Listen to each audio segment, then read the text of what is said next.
कृष्णा, राधे राधे। आज हम सुनेंगे अहोई माता की कथा। एक साहूकार था, उसके 7 बेटे, 7 बहुएं तथा एक बेटी थी। दिवाली से पहले कार्तिक बदी अष्टमी को 7 बहुएं अपनी इकलौती ननद के साथ जंगल में खदान में मिट्टी खोद रही थीं। वहीं सेई की मां थी। मिट्टी खोदते समय ननद के हाथ से सेई का बच्चा मर गया। स्याऊ माता बोली, मैं तेरी कोख बांधूंगी। तब ननद अपनी 7 भाभियों में से बोली कि तुम में से मेरे बदले कोई अपनी कोख बंधवा लो। तब भाभियों ने अपनी कोख बंधवाने से इनकार कर दिया, परंतु छोटी भाभी सोचने लगी, यदि मैं नहीं बंधवाऊंगी तो सासू माँ नाराज हो जाएंगी।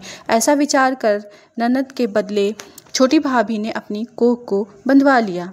इसके बाद जब उससे जो लड़का होता वो 7 दिन में मर जाता। एक दिन उसने पंडित को बुलाकर पूछा, मेरी संतानें 7वें दिन क्यों मर जाती हैं? तब पंडित ने कहा कि तुम सुरही गाय की पूजा करो। सुरही गाय तुम्हारी माता की भाईली है, वह तेरी कोख छोड़े तब तेरा बच्चा जिएगा। जिसके बाद से वह बहू प्रातःकाल उठकर चुपचाप सुरही गाय के नीचे सफाई आदि कर जाती।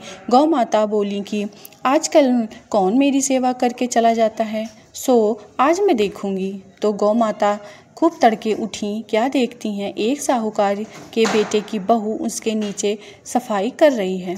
गौ माता बोली, मैं तेरी सेवा से प्रसन्न हूँ, इच्छा अनुसार जो चाहे मांग लो।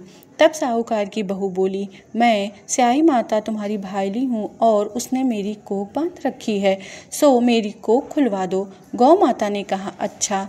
अब तो गौ माता समुद्र पार अपनी भाईली के पास उसको लेकर चली। रास्ते में कड़ी धूप थी, सो वे दोनों एक पेड़ के नीचे बैठ गईं।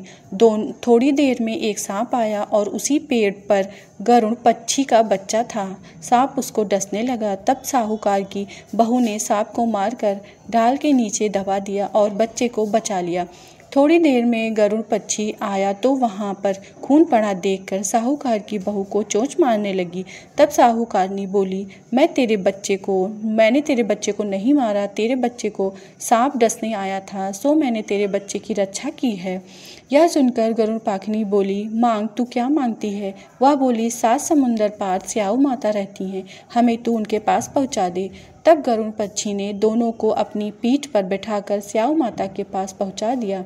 स्याऊ माता उन्हें देखकर बोली, आ बहन, बहुत दिनों के बाद आई है।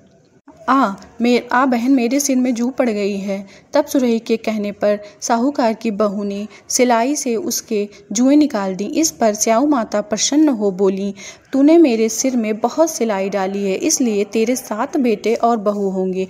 वह बोली, मेरे तो एक भी बेटा नहीं, 7 बेटे कहाँ से होंगे? स्याऊ माता बोली, वचन दिया, वचन से फिरूं तो धोबी के कुंड पर कंकरी होऊं। जब साहूकार की बहू बोली, मेरी कोख तो तुम्हारे पास बंद पड़ी है। यह सुन स्याऊ माता बोली, तूने तो मुझे ठग लिया। मैं तेरी कोख खोलती तो नहीं, परंतु अब खोलनी पड़ेगी। जो तेरे घर तुझे 7 बेटे और 7 बहुएं मिलेंगी। तू जाकर आचमन करियो, 7 अहोई बनाकर 7 कड़ाही करियो। जब वह लौटकर घर आई तो वहाँ देखा 7 बेटे और 7 बहुएं बैठी हैं।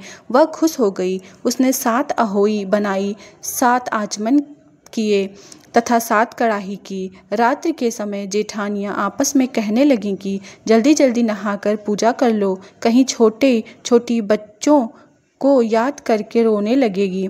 थोड़ी देर में उन्होंने अपने बच्चे से कहा, अपनी चाची के घर जाकर देख आओ, आज वह अभी तक रोई नहीं है। बच्चों ने जाकर कहा कि चाची तो कुछ मार रही हैं, खूब उजमन हो रहा है। यह सुनते ही जेठानियाँ दौड़ी दौड़ी उसके घर गईं और जाकर कहने लगीं कि तूने कोख कैसे छुड़ाई? वह बोली, तुमने तो कोख बंधाई नहीं, सो मैंने कोख बंधा ली थी। अब स्याऊ माता ने कृपा करके मेरी कोख खोल दी है। स्याऊ माता ने जिस प्रकार उस साहूकार की बहू की कोख खोली, उसी प्रकार हमारी भी खोलिए।